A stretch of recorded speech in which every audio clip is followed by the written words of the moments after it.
Hey everyone, it's Jamie here. Welcome to my latest vlog, Cruising and Cocktails. The clue is in that title. I'm joined today by the one and only Lisa Batty, who you may know for, hi, you may know her for her cruising escapades on YouTube, for All the Threes channel. Maybe you know her as one of the admin of three cruise group with a total membership of 40,000. And yes, there's more. Lisa is the owner of the Cocktails with Lisa brand. So, hello, Lulu, as I call you. How the devil are things with you? How's the family? Oh, thank you. Yes, no, all good here. So getting excited about making this cocktail for you because I know it's your favourite. I know, I can't wait. Thank you so much for joining us today. It's much appreciated. So we are going to be chewing the cruise fat together, which is standard for Lulu and myself. But what I am most excited about definitely is coming up in this vlog. Lulu is going to show off her mixology skills and teach us all how to make one of my favorite cocktails. I'll keep that a secret for now, but here's a clue. That's quite a big clue, isn't it? And I'm going to try and make it at the same time and keep up with Lisa. So make sure you stay tuned in for that. Anyway, we are going to talk cruising and cocktails. So I've actually come up with a few questions for Lisa, put her on the spot. And the first thing that I'd like to ask is, when was your first cruise? Which cruise line, which ship? And what was the moment you knew that you were completely sold on cruising? Okay, so our first cruise was back in 2012. And it was to Norway, in Norwegian fjords, on P&O Ventura. And so we really didn't think we wanted to go on a cruise, but we really, really wanted to go to Norway. We couldn't really afford to do it, hotels, flights, and all of that kind of stuff. And we saw an ad in a newspaper, believe it or not, for a cruise, inside cabin. Didn't know what on earth we were doing, booked it on one of those late deals, and off we went, and it was fantastic. I think probably into the first few days of being on board, maybe the first day, I don't know, we just really loved it. It was the welcome on board, all of everything just there. It was just fantastic. And then as we started sailing into the ports and everything, that was, yeah, it's brilliant. So we never looked back. Yeah, if you're going to see Norway for the first time, I suppose that's a really good practical way of doing it as well, isn't it? Absolutely, for the fjords, definitely. Yeah. Yeah. Well, Well, we've been that's back great many to know. times. And Ventura, that would have been back then quite a large ship, actually, in terms of a first cruise. Yeah. So it was, well, way before Britannia, wasn't it? So yeah, no, Yeah, it was. I think it was one of their largest ones at that point. In fact, yeah, it would have been. Yeah, that's yeah. really And what advice would you give to a first-time cruiser? first time cruiser. I think that your cruise is your cruise, and just enjoy everything that comes at you. I think you don't really know what to expect. You start reading lots of reviews and that sort of thing, but how you cruise, what your cruise is to you is it's personal really, and everybody likes something different. And I think explore the ship once you're on, try and fit a bit of everything in the first couple of days, find your favorite spots, and yeah, just go with the flow. It's fantastic. Yeah. Yeah, and I'm not wanting to put myself down or anything, but I actually think just don't listen to any vloggers like myself. No, it's true. I didn't watch any videos before I went on my first cruise. I just wanted to find out for myself. I'm always like that. I'm a bit like you. You're a bit of a control freak, aren't you? Let's be Yeah. honest. We both are. So I just don't like to listen to anyone. I just want to go and do my own thing. So I didn't actually watch any vlogs or anything like that. And I think I fell in love with it the very first hour or two. I just loved the whole vibe. And I remember it was Christmas and we had mulled wine out on deck, and it was mild enough to be out and about. And I just thought, oh yeah, I want to do this again and again. So you mentioned just now that you didn't really know what you were booking. You had an inside cabin. So now you've been cruising quite a number of times. Are you team in, out, or are you shaking it all about? To be honest, I don't mind. But since we've had our son, I would say the balcony is just brilliant, because we do find now that we spend much more time in the cabin than if it was just me and Tony going. Yeah. So if it was just me and Tony, we probably would opt for an inside, because you can keep the costs down. You're more likely to be out and about around the ship. Tony is your husband, by the way, isn't he? Yes, Because sorry, I'm yes. sure no one knows. Got some random person that Lisa just found out on Decory, the husband material. Well, you never know, do you? You could. Well, nothing is certain in this life. Exactly. Absolutely. Yeah. So as a family, I'd say the balcony is just brilliant. As a family, we've had an outside cabin. We've had balconies. Haven't wanted to do an inside with Elliot, to be honest. Elliot's my son. But the balcony just gives that little bit extra room. And if you do find yourself back in the cabin because it needs to go to bed, you can grab some cocktails or a bottle of wine or something, and you've still got that space on the balcony. So it's lovely just to say that. Got cocktails in there as well, so that's coming soon. Right, so you are admin for 3 cruise groups, and as I said, that totals 40,000 members. So what advice would you give to anyone wanting to start their own Facebook page? This is a tricky one, I think. Yeah, I'd say you've got to have a bit of a theme to it. You've got to have a look at what's already out there, because if there's a group that you love that's already out there, do you want to really compete with that? And if the vibe of the group that's already there is there, just participate and join in that and enjoy that. Being an admin can be really difficult. We've had our challenges. And you just don't know when it's going to hit either. And it can be quite time consuming sometimes. So I think, if you want to start a group, really lay down in your head what those ground rules should be for your group. You must enjoy your group. And I think, if you are an admin and you don't enjoy the group, you're not going to get the best out of it.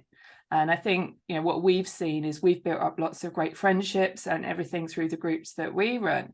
And that makes it feel much more community focused. And I think it's nicer because we're a group of people just enjoying that shared connection, really. So it's a tricky one there. I'd say don't think it's easy, because a lot goes on behind the scenes, and it's that people don't realize how time consuming it is. It's there are all sorts of things going on behind the scenes, and you're getting all these different notifications from members if they're not happy, and some people don't like your rules even though they've read them and they've joined. But like you say, you've got to really invest and believe in it, and you have to believe in your rules as well. Otherwise it just is I suppose risk becoming something that you didn't want it to be or you didn't create. So be authentic would be, I suppose, Absolutely. Agreed. What cruises have you got on the horizon? I don't actually know what you're up to next. Oh, well, that's because it's a bit quiet for us on the cruise front, to be honest. So we've been cruiseless since Christmas and New Year we did on Iona last year into this year. We're not booked again until May next year. So okay, so like 6 months. Ages.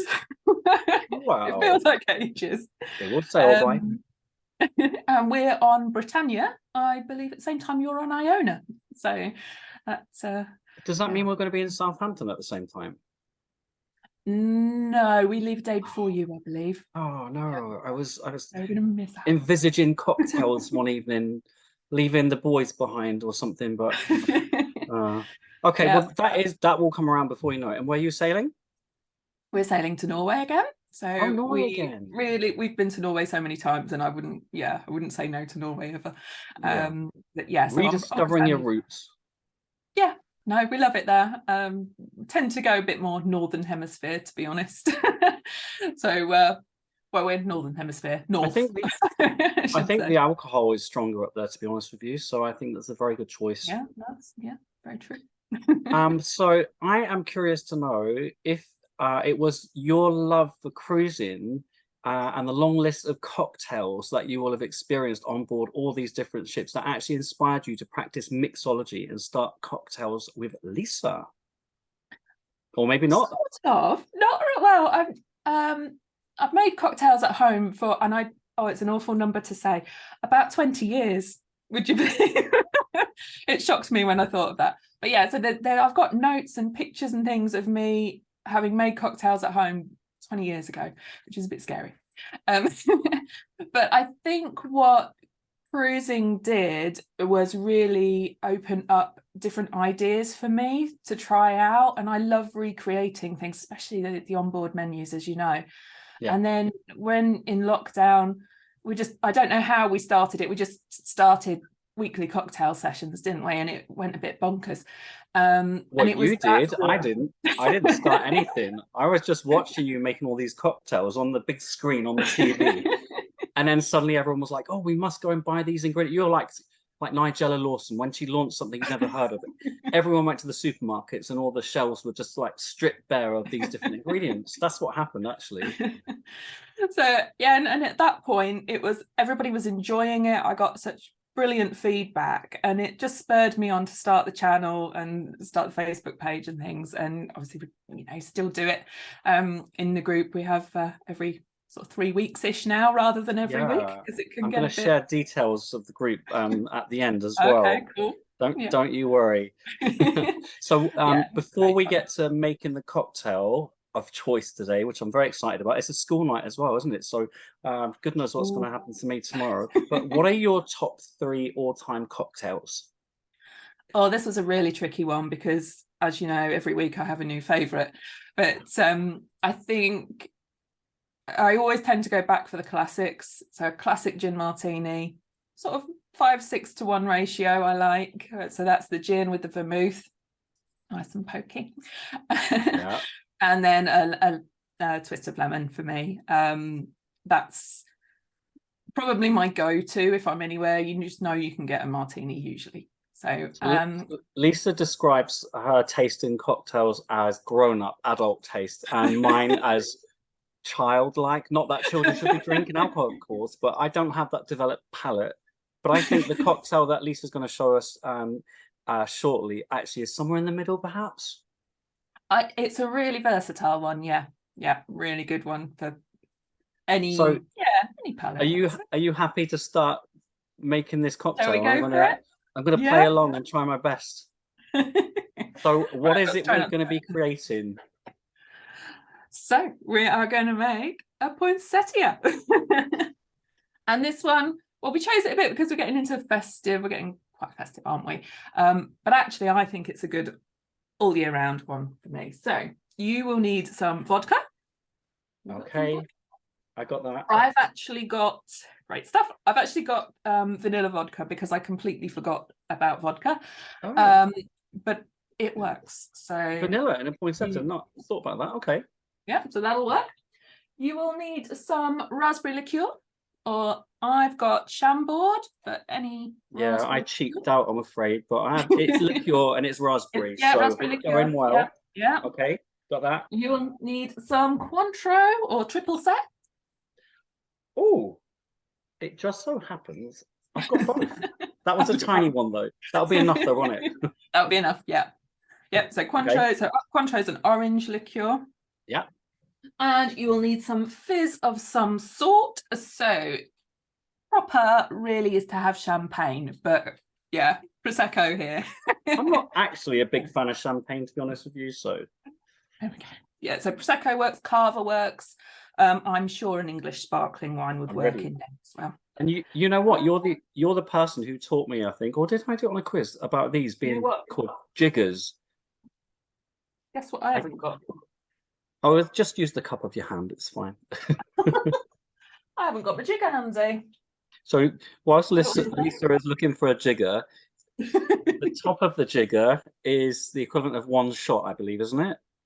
It is, yep. So on a British measure, you're looking at 25 mils on a single shot.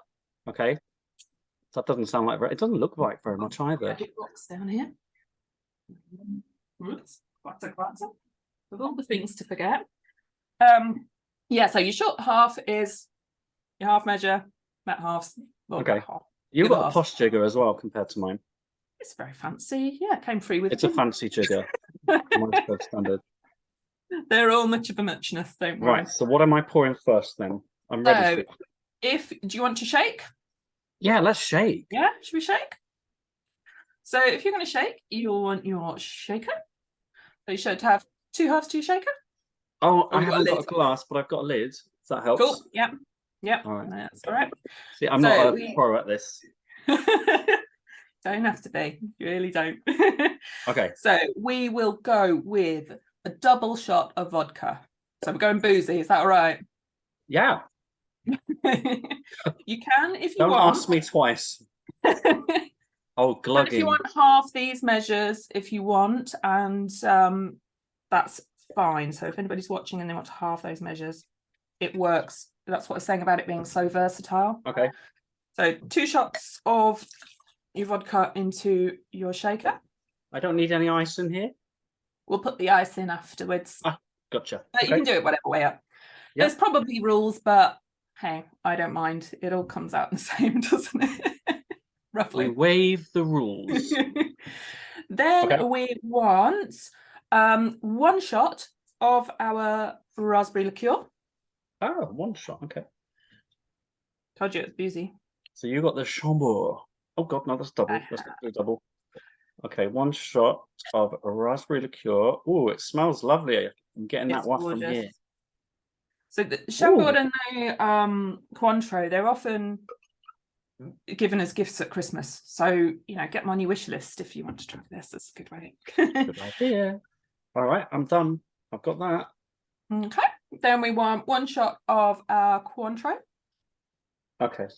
I think mine was from a stocking filler last year, and I literally found it tonight. So 1 of Cointreau. 1 of Cointreau. Gotcha. Right. So they're the 3 ingredients that we're going to shake. Now, just if you this is why it's so versatile. You can shake it, you could stir it, or you could just build it straight into your glass over ice if you want to. Okay. But it's quite nice to get a bit shaking in, isn't it? So ice. Ice next. I learned this from you. It's already in a glass. You might want to save a bit for your glass. Oh, I've got another bit over there. This is quite boozy, actually, isn't it? I feel like I have done a boozy, yeah. Adult. So probably a bit naughty, but Lid on. Lid on. All right. And then really you want to shake it until your hands feel really cold, or you get some condensation down the outside of your shaker. Are you ready?